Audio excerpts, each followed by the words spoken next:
Muito obrigado, sejam bem-vindos ao Jornada da Vida. Dá para imaginar quando você vai ao médico e ele diz que você tem provavelmente um problema bem sério? Naquela hora parece que o mundo cai, parece que tudo desmorona. E foi assim que a pessoa que vamos chamá-la agora aqui, que você talvez a conhece, talvez não, mas que passou por um problema e veio a notícia. Talvez seja câncer. Mas, graças a Deus, o ensinamento da Seicho Noye não só a segurou, mas como também fez com que tudo melhorasse na vida dela.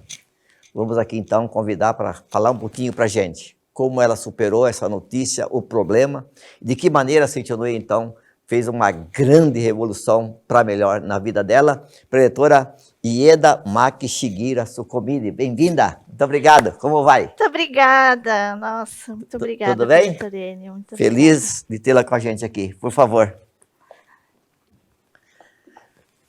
Antes de falar como conheceu a Seicho Noye, né, é que me impactou também quando você passou para a gente que você teve um pequeno tumor, né? E aí quando recebeu a notícia que poderia ser câncer, como que é receber uma notícia dessa e de que maneira a Seicho Noye te ajudou a superar tudo isso e no final tudo era notícia falsa, entre aspas? Sim, parece que é uma sentença de morte, né? Quando o médico chega e fala, olha, possivelmente você está com câncer, bem grave, né? Isso aconteceu em 2017. A gente, mulher, costuma fazer o autoexame e numa das vezes que eu estava tomando banho, eu senti um carocinho na mama, né? E nisso, eu fui consultar minha médica.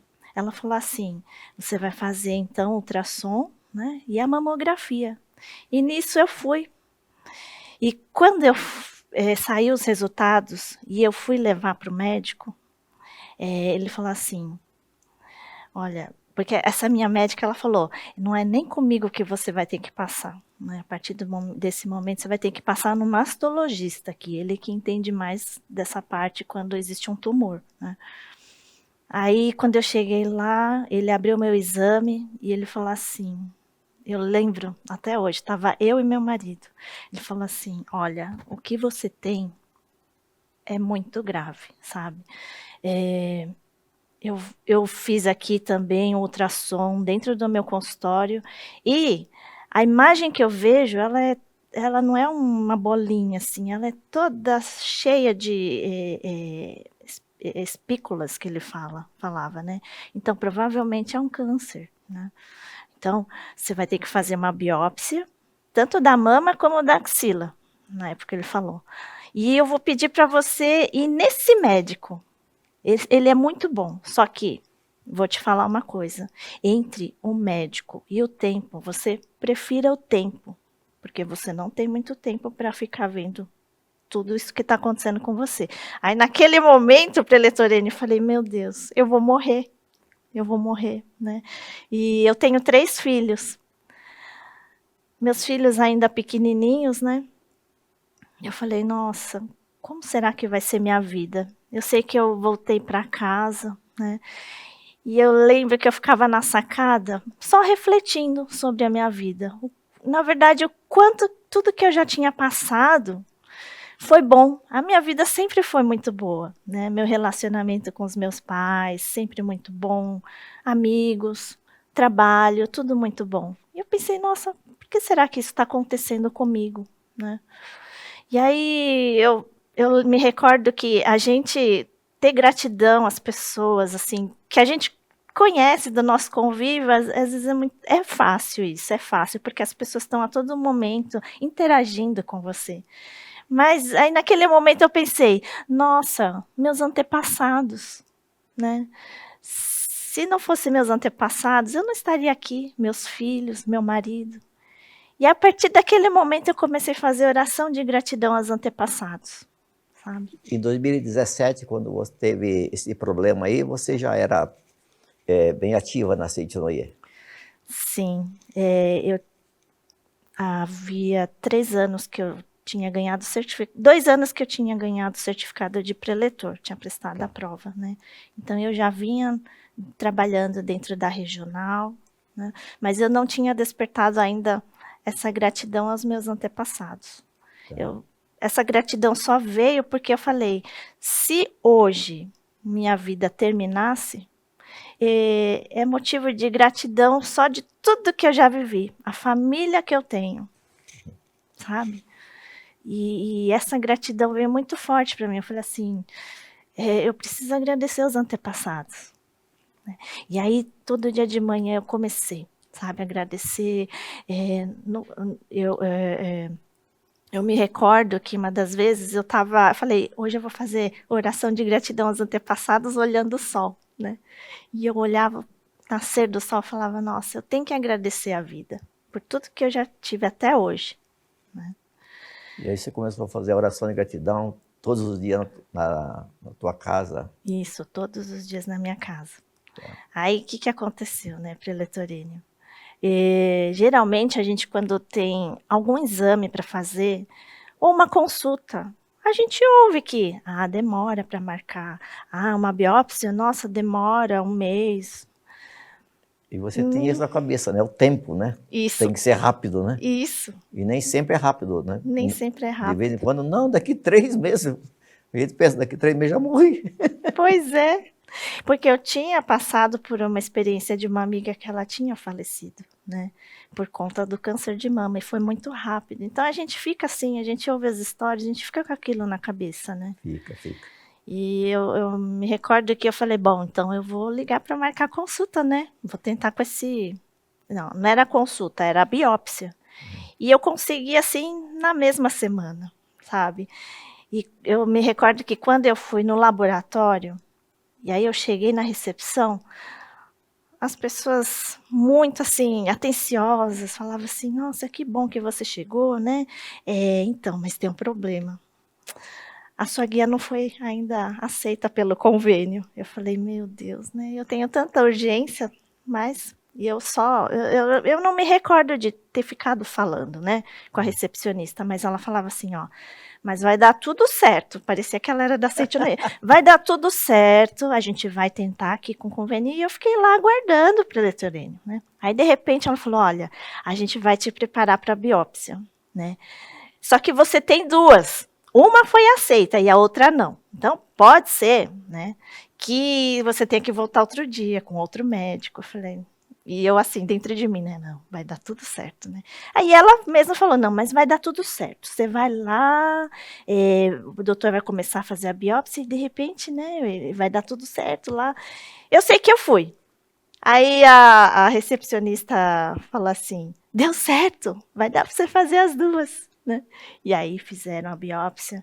Só que quando a gente recebe a notícia de um médico, né, que, olha, é o tempo, hein? Você precisa correr.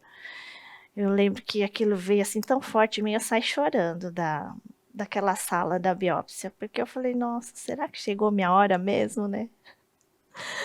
E eu sei que preletorene, por fim, né, o resultado ficou pronto. Aí eu fui levar para o mastologista. Quando ele abriu, estava eu e o meu marido, né? Meu marido sempre comigo. Aí o mastologista olhou e falou, aqui está dando que não é nada grave, que é mastite crônica.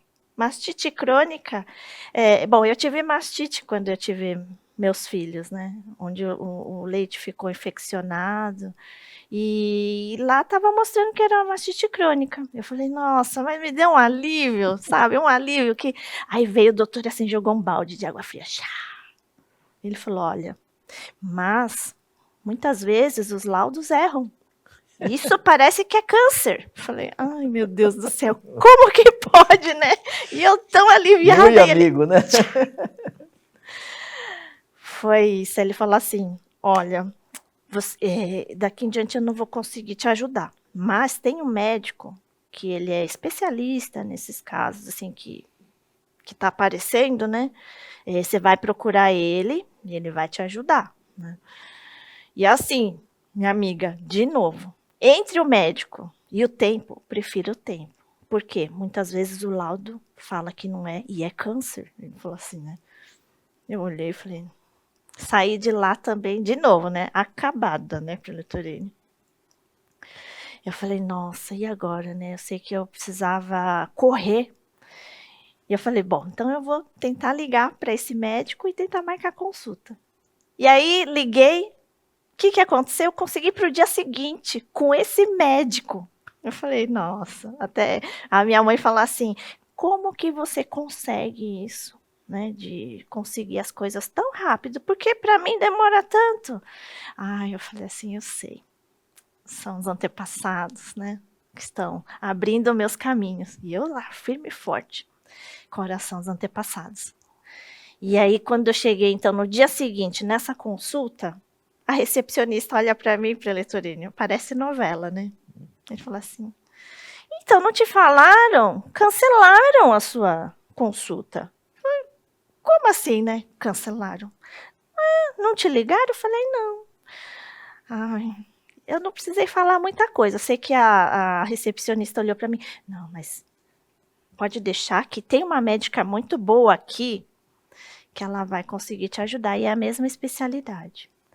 E aí eu consegui, né? A doutora, ela me atendeu, ela viu todos os exames. Aí ela falou assim, olha, seu caso não parece grave assim não, como o doutor estava falando, né? Mas ela falou assim, só que você está com um problema. Tudo indica que você está com um processo infeccioso. Porque a minha lesão, que até então era um carocinho, ele começou a perfurar a pele, sabe? E começou a sair pus mesmo, né? Da mama. Ela falou assim, você está com um processo infeccioso e a gente vai precisar fazer uma limpeza aí. Por quê? Você está com o coração acelerado. A gente precisa fazer isso o quanto antes. Você vai voltar para casa, aí depois você vai fazer sua mala e vai para o hospital. Eu estava em São Bernardo do Campo, acho que era uma sexta-feira. De lá você vai lá para Vila Mariana, no hospital, e a gente vai cuidar de você. Eu falei, tudo bem. Aí eu fui, nossa, mas eu me recordo que eu sempre estava muito serena, sabe? É interessante isso. Olho para trás, eu penso, vinha a serenidade. Eu fui para casa, fiz a mala, conversei com meu marido, tudo, e aí ele foi comigo, né, no hospital. Quando eu cheguei lá, Preletorênio, parecia que eu estava numa reunião de associação local, dentro do hospital. Tinha uma recepção me esperando. Nossa, incrível. Eu lembro que eu cheguei lá, eles falaram, Ieda, é você? Sim, sou eu. Nossa, a gente estava te esperando, né? Eu falei, nossa, como assim, né? Não, a doutora lá em São Bernardo do Campo, ela mobilizou toda a equipe para cuidar de você. Nossa, Preletorene, eu não estava acreditando no que eu estava vendo, né? E aí, quando chegou o médico que ia fazer a limpeza em mim, ele falou assim, olha, Ieda, eu estou muito relutante para te atender. Por mim, eu não faria nenhuma limpeza, você está bem, né? Mas a médica lá em São Bernardo, que é minha amiga, falou que eu tinha que cuidar de você. E eu, assim, eu sentia mesmo um certo tremor, né, que não era normal, meu coração acelerado, eu estava sentindo mesmo esquisita, né. Ele falou assim, sabe por que eu estou relutante? Porque eu não sei direito o que está acontecendo no seu corpo, né. De repente a gente faz uma limpeza aqui, aí chega o mês que vem, aparece essa mesma lesão em outro lugar da sua mama, a gente vai ficar te perfurando? Não concordo com isso, né. Aí eu já comecei a ficar meio cabisbaixa, assim, né.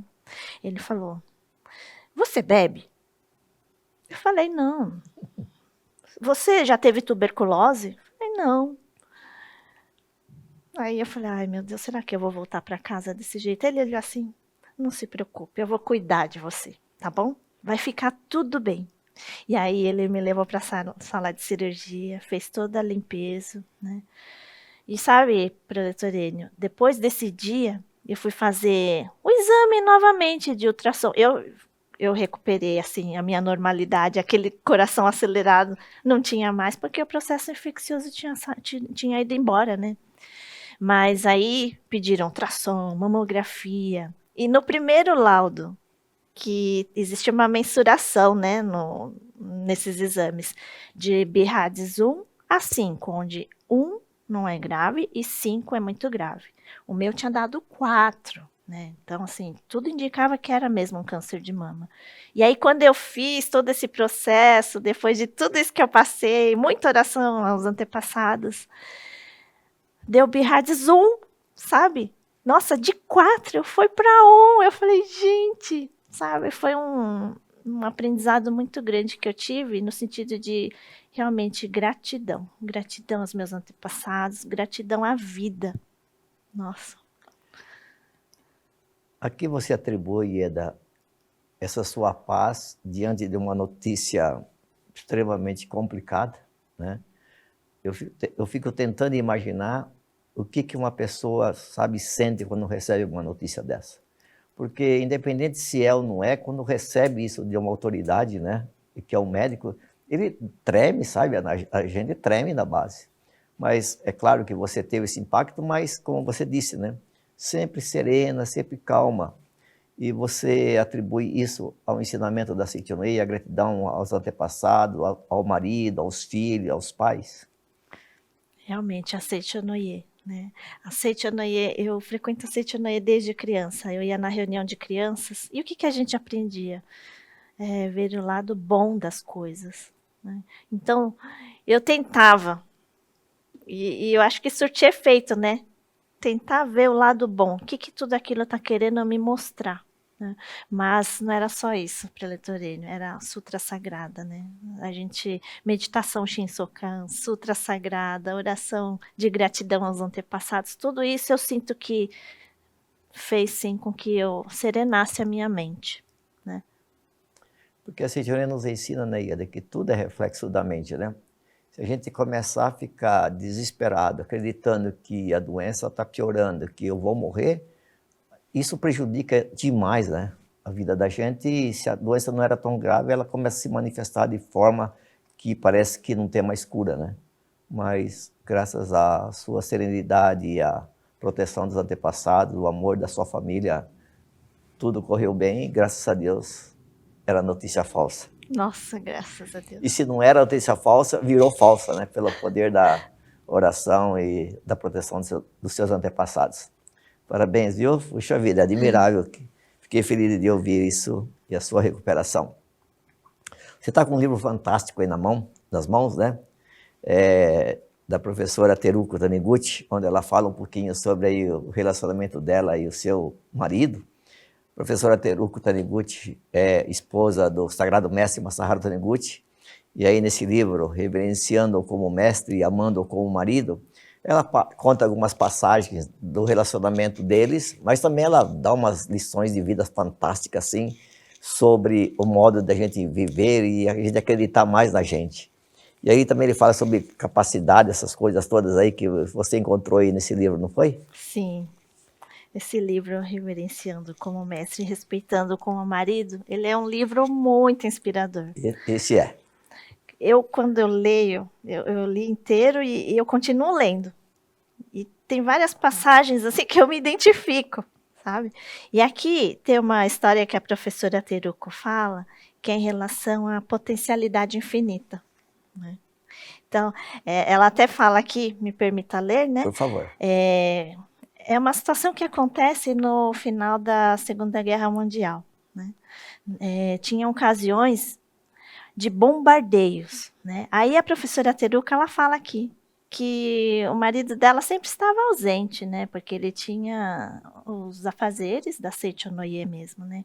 Só que numa noite de 25 de maio de 1945, quando um grande número de bombardeios começaram, o mestre por um milagre, estava lá em casa, né? Ela diz. E ela fala assim que sempre que ele estava em casa, ele ficava o tempo todo no escritório. Ele tinha assim, o papel dele, no dia a dia, ele tinha um esforço, não era físico, era esforço mental. E a professora Teruko fala assim que papel dela em casa já era o contrário. Ela tinha o esforço físico, né? Então, ele, por conta desse esforço mental, ele não desenvolvia musculatura. Ela já não. Ela falava assim que ela carregava 10 quilos de pedras para poder colocar em cima do tsukemono. Tsukemono são conservas japonesas, né? No caso aqui ela falava ela nem fala qual tipo de tsukemono, porque tem tsukemono de pepino, de melão, de chuchu, né? Tem vários tipos. Aí ela diz assim que teve uma ocasião nessa noite, quer dizer, na verdade ela fala que aconteceram vários fatos milagrosos. Como foi bombardeado toda a região onde eles moravam, várias regiões, a casa do mestre e mais 6 não foram atingidas. Né? Ela fala, nossa, foi um milagre. E de repente, nesse dia, ela fala assim que veio do quintal o mestre e falou assim para a professora Teruko: ai, eu acabei de apagar o fogo do telhado, né? Ela fala assim, fogo? Telhado? Mas de onde? Ah, do sobrado da casa do vizinho. Ela fala, nossa, mas como que você conseguiu apagar? Porque no telhado não tem água. Aí ele fala assim, não, eu apaguei com a vara, né? Mas como assim? Não, peraí, mas como que você conseguiu chegar até o telhado do vizinho? Ele falou assim, então, aqui no galpão de casa, né, eu achei uma vara comprida, resistente, aí eu fui e fiz um salto em vara e fui parar no telhado do vizinho. Peguei essa vara e pá, comecei a apagar o fogo. Ela falou, nossa, ela tinha conhecimento de que o mestre, na época do colégio e na época da faculdade, nunca tinha treinado salto em vara, né? Então ela falou, nossa, e aí que ela fala assim, que nós, seres humanos, somos dotados de infinita potencialidade. Essa força infinita latente se manifesta de repente nas horas de necessidade, né? Ou nos momentos cruciais, na medida e na forma adequada à situação e traz bons resultados. Né? Eu achei assim fantástico essa história. E eu sempre que eu posso eu conto essa história. Mas é impressionante, quando a gente necessita da capacidade para o bem, ela manifesta, né, Ieda? Manifesta. E creio eu também que você utilizou desse aprendizado também para explorar algumas coisas que estavam adormecidas em você, não foi? Sim, Preletorelio, eu queria assim, eu tinha esse problema, né, na verdade, de timidez, de falar em público. Eu me recordo na época da faculdade que eu precisava apresentar um trabalho e aquilo para mim era uma tortura. Mas Nossa, eu era pior que você, eu acho. não parece. Não, pelo amor de Deus, O senhor bota é timidez japonês nisso. do Paraguai. Não, mas ainda sou tímido, ainda. Mas eu era extremamente tímido, vergonhoso. Meu Deus do céu. Eu era o dobro da Ieda, mais ou menos. Será? Não parece possível isso. E aí, como que a Cintilê tirou essa sua timidez aí? Sabe que eu sou funcionária da sede central, né? E nas reuniões, eu tinha um superintendente muito bom, né? E ele falava assim, olha, ele queria extrair essa capacidade, né? Na verdade, eu sabia que ele estava fazendo esse treinamento, né? E aí ele falava assim, você vai fazer as palavras de abertura em japonês. Eu falava, meu Deus, né? Ele me ajudava, né, a preparar tudo, e eu ficava decorando. Eu decorava tudo para Preletorelio, né? Aí chegava no dia, mas assim, na verdade, para mim era uma tortura, porque eu ficava uma semana sem dormir direito. E aí, no dia que eu tinha que fazer as palavras de abertura, me dava dor de barriga, eu não parava de ir no banheiro. Eu falei, gente, como que pode, né? Ai, acho que eu não quero mais isso, não. Nossa, eu vou falar para ele que eu não quero, né? Mas aí, seichonoye, né? Tudo a gente... são desafios, que se a gente fugir, ó, tá lá, a oportunidade tá lá. Se a gente falar não para a oportunidade, ela vai embora, né? Eu pensei, não, eu vou conseguir. E aí era todo mês ele me colocava para fazer as palavras de abertura. E todo mês era esse martírio. Só que o mestre, ele tem eu não sei qual livro, mas nesse livro, Siga Reto Sempre em Frente, o preletor Fernando Antônio Marques, ele fala que o mestre, ele fala assim que para a gente ser um bom orador, a gente tem que treinar, né? E o mestre, ele escreve assim, o mestre Masaharu Taniguchi diz: devemos convencer a nós mesmos de que somos bons oradores, né? E assim, porque eu estou falando sobre esse livro porque o preletor Fernando Marques, ele fala que na primeira palestra dele da Seichonoye, né, ele recebeu uma ligação do orientador sei lá, da reunião, e o orientador falou assim: olha, desculpa, mas eu não vou poder ir, mas como você é um líder da iluminação, você está preparado, você prepara aí a palestra e fala aí para os adeptos, né? E aí a primeira coisa que ele quis fazer é: não, eu vou chamar outros preletores, né? Imagina que eu vou falar, né? Mas aí veio aquela situação que eu falei: se a gente não agarra a oportunidade, ela vai embora. Então ele pegou e falou: não, então eu vou falar. Aí o que aconteceu? A fala dele, ele fala assim que foi toda fragmentada. Era uma palestra de 50 minutos, ele falava 1 minuto e parava.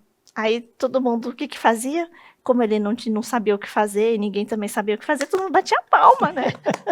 Aí ele falou assim, que aquela palestra de 50 minutos foi 40 minutos de palmas. 10 minutos de Boa técnica essa, viu? palestra fragmentada, né? Mas, assim, eu era extremamente tímida. E esse treinamento que me fez, assim, aflorar um pouquinho, né? De perder essa timidez. E o próprio fato da gente ser preletor também ajuda bastante nesse treinamento, né? Que a gente orienta. Eu gosto de orientar bastante os juvenis. O pessoal lá da regional sempre chama. E eu adoro conversar com eles. E é um treinamento. Não sabia desse soldão aí. Mas essa é a verdade. Capacidade todos nós temos. Ou alguém tem que dar-nos oportunidade, ou a gente tem que ir de encontro delas, que nem diz o outro, né?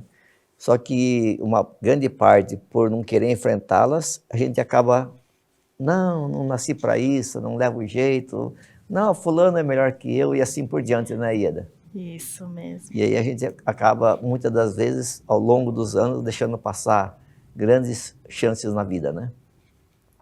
Mas dentro de todas as coisas boas que você aprendeu na Seichonoye, é claro que essa estabilidade emocional, sua paz de espírito, a fé em Deus, a gratidão aos antepassados que você já nos contou, quando você começou a participar efetivamente das atividades da Seichonoye, o que te chamou a atenção? Então, quando a gente começa a participar das atividades da Seichonoye, a gente vai se aprofundando cada vez mais no ensinamento, né? E uma atividade que me aprofundou bastante foi o módulo de estudos, né, da Seichonoye, porque até então eu participava das reuniões, mas eu não tinha essa visão mais profunda do ensinamento, né? E quando a gente tem o ensinamento mesmo, quando a gente lê, a gente começa a viver mais, né? Então, o que eu percebi? Que as situações que anteriormente me causavam transtornos, porque eu acho que todo mundo passa por isso, né? Às vezes você tem a maior das boas intenções no relacionamento com amigos, com família, e aquilo vira totalmente ao contrário para a Letorene. Você fala, nossa, mas, gente, eu tinha amor aqui dentro, e a pessoa vê com olhar de raiva, né? Você fala, nossa. E aí na Seichonoye a gente começa a aprender que, na verdade, não basta só o amor. Tem que caminhar a sabedoria junto, para você saber o local certo, para falar a pessoa certa, tem tudo isso, né? E isso me trouxe leveza, sabe?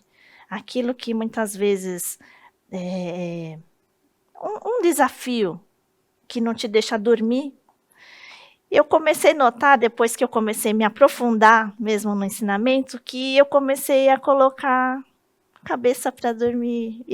Que eu dormia bem. Tinha uma... Não ficava como antes, né? Remoendo aquela situação. Não. A gente... Não sei, parece que a gente olha para a luz e consegue solucionar aquele problema. Fica mais leve. Você é exemplo disso, né? Falar para juvenil tem que ter uma certa habilidade. E você dá show nessa parte. Então, pelo amor de Deus. Mas eu fiquei muito feliz de te ouvir. Nossa, mãe, a maneira que você superou essa sua docilidade, nossa, mãe, vai ajudar muitas pessoas e com certeza foi muito útil para a minha vida também. Muito obrigado, viu, Ieda? Parabéns, viu? Continue levando aí paz aí para o mundo todo. Muito obrigada, Preletor Enio. Muito obrigada. Muito obrigado a todos, que Deus abençoe. Ouvindo a Preletora Ieda agora, a gente cria um pouquinho mais de fé e convicção. Não importa qual seja o problema. Se mantemos a mente em paz, serena, gratidão a Deus, aos antepassados, aos pais, viver em harmonia com tudo e com todos, Deus se revela e a nossa vida vai para o caminho certo da felicidade, da saúde e da paz. Muito obrigado, que Deus abençoe. E, por favor, não esqueça de compartilhar esse vídeo, com outras pessoas, que com certeza a história da Ieda vai ajudar muita gente. Então, compartilhe o link do programa de hoje, divulgue as palestras da Seitonoye para os seus amigos, através aí do WhatsApp, por exemplo. Com certeza você será também aí uma grande luz no caminho de tantas pessoas. Até o próximo Jornada da Vida. Muito obrigado. No dia 10 de abril de 2022, manifestaremos em conjunto a nossa imensa gratidão aos antepassados e entes queridos no maior evento espiritual da Seitonoye do Brasil. É a 66ª Festividade do Santuário Roso do Brasil. Na sequência, a 38ª cerimônia no Monumento aos Anjinhos Anônimos dos países ibero-americanos e África Latina. Na festividade, temos a maravilhosa oportunidade de manifestarmos nosso amor e gratidão, estreitando e renovando nosso vínculo espiritual com aqueles que são as raízes da nossa vida. Através da inscrição de seus nomes nos registros espirituais que serão consagrados no Santuário Roso do Brasil. Nossos antepassados e entes queridos falecidos, consagrados no santuário, passam a receber 5 orações diárias com a leitura das sutras sagradas e cantos em louvor, efetuadas pelos oficiantes do santuário no período de pelo menos 1 ano. Os eventos serão transmitidos na modalidade virtual, ao vivo, pelo canal da Seitonoye do Brasil no YouTube, a partir da Academia Sul-Americana de Treinamento Espiritual da Seitonoye de Ibiúna. Assim como foi feito nas edições de 2020 e 2021, devido ao isolamento social e para a segurança de todos, você tem à disposição mais opções de efetuar as inscrições dos registros espirituais. Além de poder ir até a sede da Seitonoye mais próxima para preencher de próprio punho, onde será recebido com todos os protocolos sanitários, você pode enviar a relação dos nomes que deseja inscrever para o e-mail oficiosreligiosos@sni.org.br ou usando o número de WhatsApp 11 50 14 22 46. Acessando a página da festividade do Santuário Roso dentro do portal da Seitonoye do Brasil, sni.org.br, você encontra informações sobre o significado mais profundo deste evento e de como preencher os 3 tipos de registros espirituais: almas dos antepassados da família, alma individual e sublime abençoado anjo do reino de Deus. E atenção para a novidade que teve início este ano de 2022. Você poderá acompanhar uma vez por semana a transmissão ao vivo, também pelo YouTube, da primeira das 5 orações diárias no Santuário Roso, direto da Academia de Ibiúna, toda quarta-feira, às 6 horas da manhã. Participe! Envie os nomes e assista a transmissão da cerimônia principal ao vivo. e orando em conjunto com milhares de pessoas de todo o Brasil e também do mundo. 66ª Festividade do Santuário Roso do Brasil. 38ª Cerimônia no Monumento aos Anjinhos Anônimos dos países ibero-americanos e África Latina. 10 de abril de 2022. Ao vivo, pelo canal da Seichonoye do Brasil no YouTube. Mais informações no website sni.org.br, acessando a aba Seichonoye Doutrinário. Manifeste seu imenso amor e gratidão aos seus antepassados e entes queridos no maior evento espiritual da Seichonoye do Brasil. Muito obrigado!